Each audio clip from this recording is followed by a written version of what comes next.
Hello everyone, my name is Ian and you're watching Big Rock Moto. Thanks so much for tuning in today. If you're new here and you like this kind of content, I hope you'll consider subscribing. Now, I've put about 1,500 miles over the past few months on this bike, the 2023 KTM 890 Adventure R. So today I'm going to give you my 1,500 mile review and I'm going to talk about the pros, the cons, and I'm going to show you some of the modifications and accessories that I've made to the bike.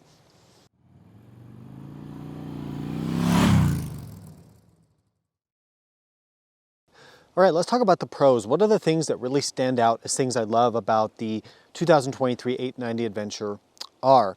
Now, if you did miss my first ride review video, I'll link that here below. And I kind of talk through some of the specs and features, and I take you on a ride on the bike.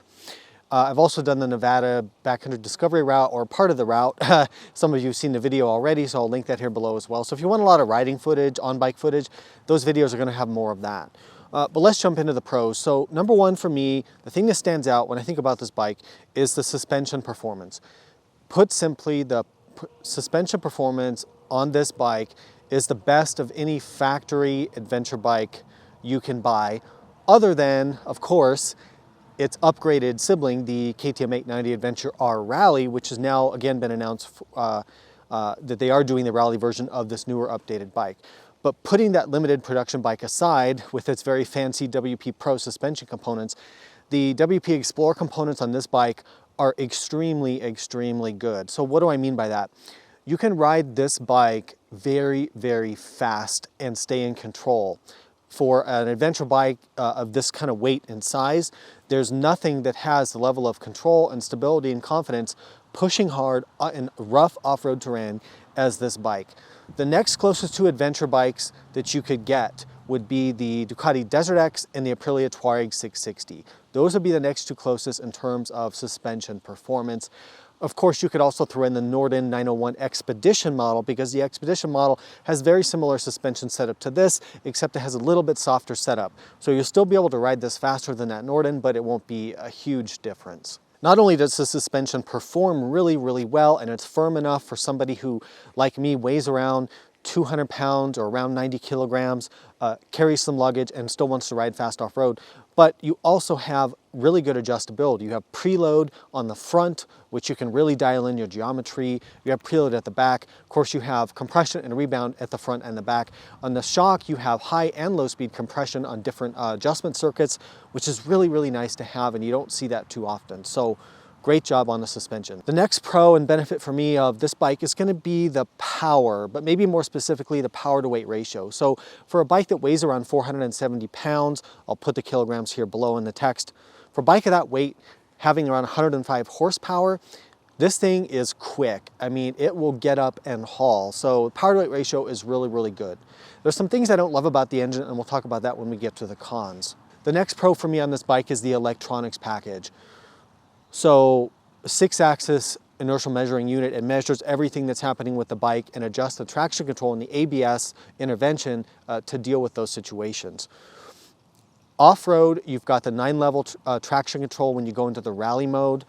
So it's a genuinely useful traction control for all sorts of off-road situations, from snow and ice to mud to rocks to loose sand, steep hills. There's a setting in there that will work for those conditions. I've talked to some riders of an older generation, let's say, who grew up racing dirt bikes, and they don't like these traction control systems. But however, here's my perspective. They are a tool that, if you learn how to use that tool correctly, they are incredible. You can get through some really crazy situations using that almost cheat code or hack of using that traction control system. So learn how to use it and use it to your advantage. There are situations, maybe very deep sand, riding in a sand dune or something, where yes, you just turn it off entirely or turn it down to level 1. That's fine.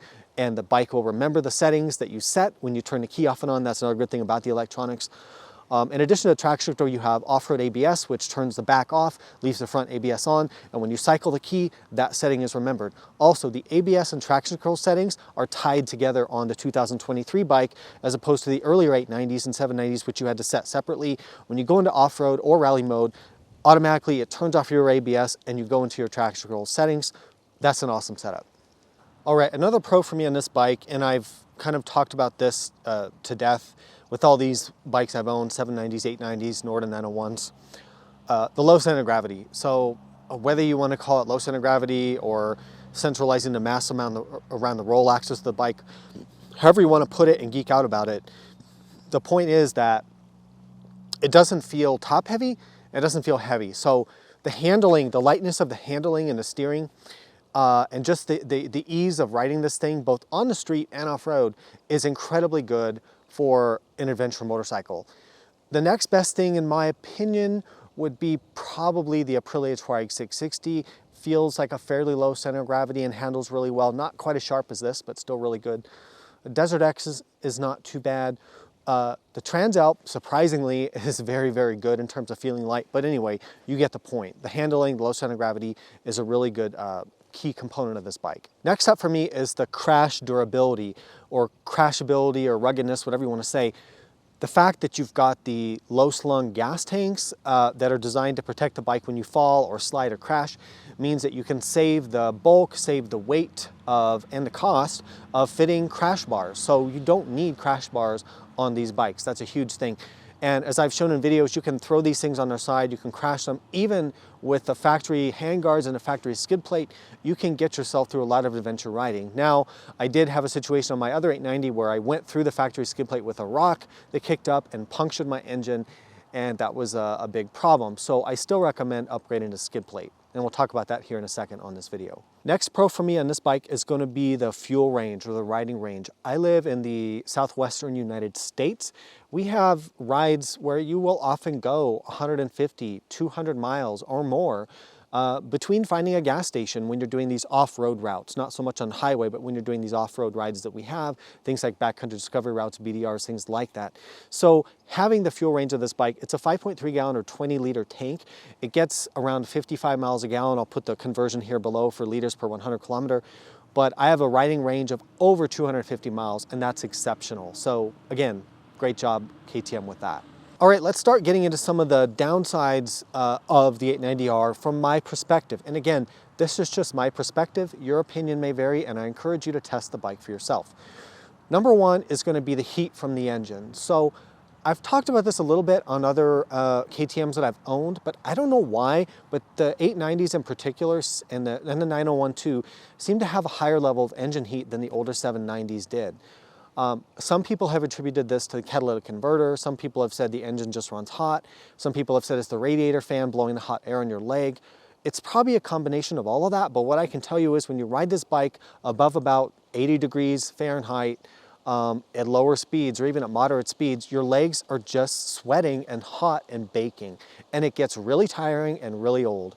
And you could say I'm nitpicking, or I'm being whatever, like a weakling or something, or too sensitive, but it's my job to review this bike, right? And that's why I bought it, that's why I paid money for it. I'm telling you, it runs hot, it bakes your legs, and it's uncomfortable, and it's one of the biggest things I don't like about this bike. All right, the next downside for me is going to be the wind buffeting. So this motorcycle, even with this redesigned fairing and windshield versus the 2022 and earlier bikes, in fact, I think it may have even gotten worse than the earlier bikes, which is disappointing. I was hoping that with this redesign, they would smooth out the airflow, but it didn't get better. It might have even gotten worse. So on the highway anything above 60 miles an hour with the factory windshield, man, the wind buffeting is bad. And I've tested 3 or 4 different helmets, street helmets, dualsport helmets, whatever. They all buffet really badly. So you're going to need a good set of earplugs, and you're going to have a tolerance for your helmet just vibrating and shaking. Now, part of it's my height. I'm 5'10", or a 1.78 meter. That could put me right in that dirty airflow. I've tried this Puig wind deflector. It helps a little bit, but it doesn't help very much. That wind deflector works on most motorcycles to clean up the airflow, but it just doesn't do a whole lot of good on this bike.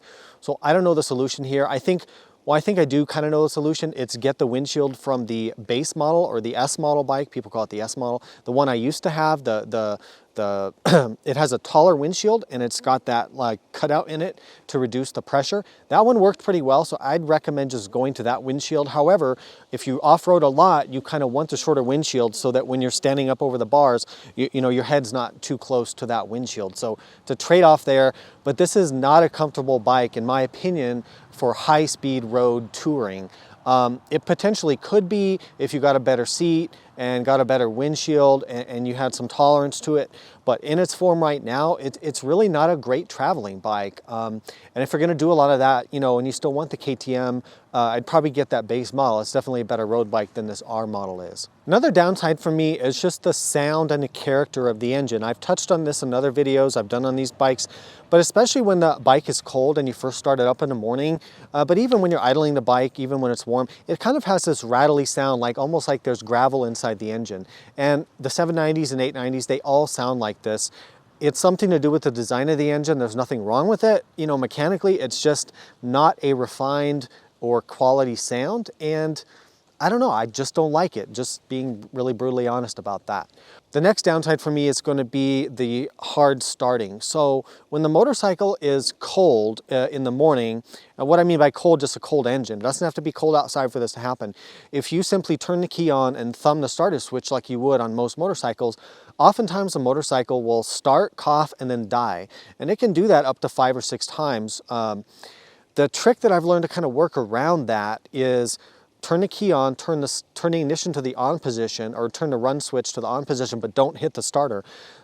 You'll hear a noise of the fuel pump priming, and then wait about 5 more seconds, you'll hear a click from under the tank.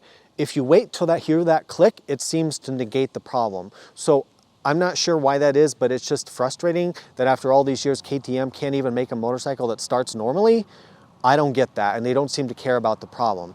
So anyway, just something to consider. The next downside for me is going to be the reliability concerns that exist for these 790s and 890s. It's so hard to talk about this because there's really not hard quantitative scientific data on this.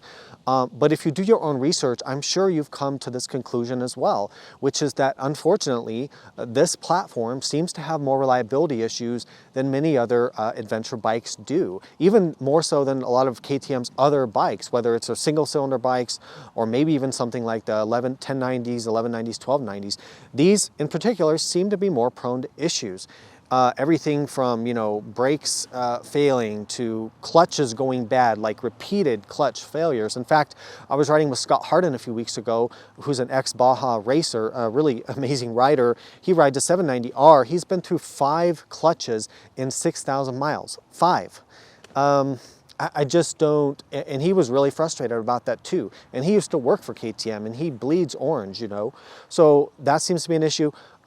The camshafts on the engines, if you go into social media owners groups, which I've been a part of for a while, or you go on ADV rider forums, you will see that there are a pretty alarming amount of these engines that are suffering like a delamination of the metal on the camshafts or something similar to that. I'll throw up a picture here. That's very, very alarming to see that. And it's not just a couple isolated cases. There's quite a bit of cases of that. That's concerning. So I could go on about other things. You know, like when I picked up my bike, the front tire didn't hold air. It was down to 5 PSI the morning after I picked it up, brand new. It's because of the rims. The front rim doesn't have a good bead retention system, so it just doesn't hold air with most or with many tires out there. Water pump or coolant leaks because things don't get tightened right. That's a quality control in terms of assembly. My steering head was also loose. So just to back up, when I picked up my bike, brand new 0 miles, the steering was very loose and sloppy, so I had to go in and tighten the steering head bearings. The front tire didn't hold air. It had the cold starting issue, and it was leaking coolant from one of the hoses because it wasn't tightened. So those speak to KTM sort of quality control in terms of their setup or assembly, and just quality procedures that I really feel they need to work on, because they're amazing motorcycles, but let's just get that quality, durability, and reliability up to standard, you know, up to code. All right, so with the pros and cons out of the way, let's quickly cover some of the accessories that I use on this bike. Now, I'm starting to sound like a broken record with some of these parts because I use a lot of the same stuff on all my builds. And the reason for that is, you know, I've owned almost 40 motorcycles in my life. I've tested a lot of stuff. I've been fortunate to be able to do that. and I've tried a lot of parts, and I kind of have developed my favorites over the years. But it's also a reality that as a content creator, one of my income streams for my business is to, hopefully get a little bit of affiliate commission income through different parts that I sell through the links below. So with that in mind, anything you want to purchase for your bike, please use my links for my partner companies below. I do get a small commission, which I reinvest back into content creation on the channel. So yes, it is true that small commission is always part of a motivation of why I want to show you some of these parts, but it's also because I think these are some pretty bad ASS parts, really cool parts that I really like to use. Let's look at the luggage. You just can't beat Moto luggage. I know it's on the premium side, I get that. I have videos on more affordable options on my YouTube channel, things from Tusk and Rocky Mountain and others that are more affordable. But if you want to ask me what's the best, it's the Motos. I'm running the new updated version 2.5 backcountry panniers, but I'm using the 25 liter. They're smaller. I'm trying to take less stuff because I got a lot of comments on the BDR video that I was just overpacked and overweight, and that's probably true. So I got the smaller bags now, hopefully to take less stuff. They made some nice refinements on this newest version, and I like this 25 liter size. It's really nice. I don't have any pockets on here, so it's real clean, trying to take less stuff with me. If I was gonna use a top bag for day rides, I would either use like a Nelson Rig top bag. For touring, I'd probably use the Moto backcountry duffel bag because I love that thing. For a tank bag, instead of a tank bag, I'm using the Moto Nat handlebar bag, and I just like not having the tank bag kind of in my crotch, basically when I'm standing up off-road, and not having that in the way. So this just gets the bag up out of the way, gives you enough capacity for small items, and it fits really well on this bike or any motorcycle, and I love that little handlebar bag. It's a great item. For the bike protection, I'm using the AXP skid plate. The AXP is my favorite skid plate for this bike and for a lot of motorcycles. The heavy duty plastic, it's quiet, it's lightweight. What I mean by quiet is when you hit rocks and stuff, you don't hear all the rattling. It's lightweight for the protection that it offers, and it mounts to the frame and not the engine. So it doesn't bolt into the engine at all, meaning that when you take an impact to the skid plate, you're not going to potentially move that or push that impact into your engine, causing issues. So it's a great skid plate. My second choice would probably be a Black Dog CycleWorks skid plate. That's also a frame mounted design and is an amazing skid plate as well. For the handguards, I'm using the Tusk D-Flex Pro handguards. I also like Barkbuster handguards. The D-Flex are a little bit better because I also, might as well talk about the handlebars. I am using the Flex handlebars from Fast Company, American-made product. Talked about this in other videos. They add to the suspension of the bike. They absorb shocks from the trail. They reduce vibration. They work amazingly well. Are they cheap? No. Are they worth it? Yes, in my opinion, if you want the best performance you can get, right? If you're buying an 890R, might as well throw a couple cool parts at it to make it even better. So yeah, the handlebars play good with the Flex handguards. I've got the Tusk adapters for the Flex bars, and then I'm using pillow top grips. I think they're from I forget the brand, but I'll put them here below. I'm using the Tusk grip heaters. They're like 30 bucks. I mount them under the grips, allowing me to use the grips that I want to use instead of KTM's heated grips, which are a lot more expensive. And they wire to a simple switch, and it's no problem. Let's talk about tires. For the tires, my favorite adventure bike tires, if you're actually going to go off-road and you want something that lasts a long time, are going to be the Moto tires. They are simply the best from everything I've tested. They combine the longevity, grip, and performance in all conditions. Now, the Rattles do have some noise on the highway. They have some whine to them. And the front Rattles especially can give you some wobble on freeway rain grooves, but I have the Scott steering stabilizer, which kind of negates that, so I can cheat. These tires, like in the deep sand of the deserts, these things are awesome. And there's a huge, significant difference between something like this and some other tires I've tested, like the Dunlop Trailmax Raid, or Bridgestone AX41s, or other tires that claim to be kind of off-road tires. These actually bite into sand and aggressive terrain and give you confidence to keep riding the bike. So I appreciate those tires very, very much. Some of the other luggage stuff I forgot. I'm running the Tusk rear top rack, which mounts really, really easily and gives you a place to secure luggage. So the top's just a lot larger than the factory rack. I'm running Outback Mototech luggage racks. They play really well with the Moto panniers, but they're just a tubular rack. They'll work with just about any luggage system out there.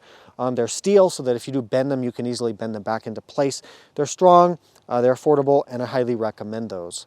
For foot pegs, I'm using the Fast Company Impact Adventure foot pegs. They use a impact absorbing material. I forget the exact name for it, like it's like a plasticky rubber material.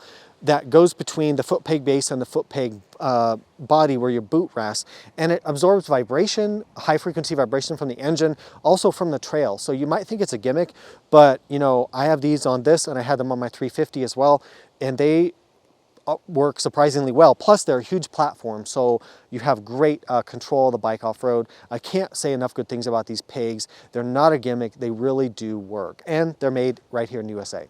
A few other things I want to mention. I've got the Cyclops Adventure Sports Mini Explorer light bars. They're incredibly bright. They look good on the bike. They integrate inside the fairing. They tie into my factory high beam switch. You can adjust the brightness from 10 different levels. I absolutely love these lights. They're one of the best modifications I have on this bike. They're not cheap, at around $400 to $500, but they are worth every penny. And I'll put a little clip here of me riding at night with the stock headlights versus using the Cyclops. A few other things I have on the bike. I've got double take adventure mirrors. I always like those. They give me a clear view behind me and they're more durable for off-road. I've got the Vanash Motorsports fuel tank cap, filler cap, which is nice because it doesn't flip and get in the way with my Scott stabilizer or my handlebar bag like the factory cap does. I like that. I've also got the Vanash Motorsports GPS mount, and then I'm using the Garmin Zumo XT GPS, which I really, really like. Also up there by the GPS, I've got that Puig windshield visor. It doesn't do a lot of good on this bike. It helps a little bit. It works on every other bike I've tested, just not so much on the KTM, but it still provides enough additional protection and allows me to tune the airflow as I'm riding, that I still like to use it on this bike. And finally, one more thing I have is, and I don't have any affiliation with the company, it's just I've used this airflow seat cover. I get so many questions about these. I put them on all my bikes if they do make one for the bike. There's a couple companies that make the same identical product more or less. It allows air to flow through, so you get a cooler ride. You don't sweat as much. You don't get the rash on your butt, and it makes the seat more comfortable. So instead of getting a new seat, these are like 80 or 90 bucks, I think, delivered from Europe here to the USA, and I put them on my bikes and I'm comfortable, and so I just can't say enough good things about these. All right, so some final thoughts on the 1500 mile review of the 890 Adventure R 2023 model. So I really do enjoy riding this motorcycle. It's incredibly, phenomenally capable, more capable than I will ever be as a rider.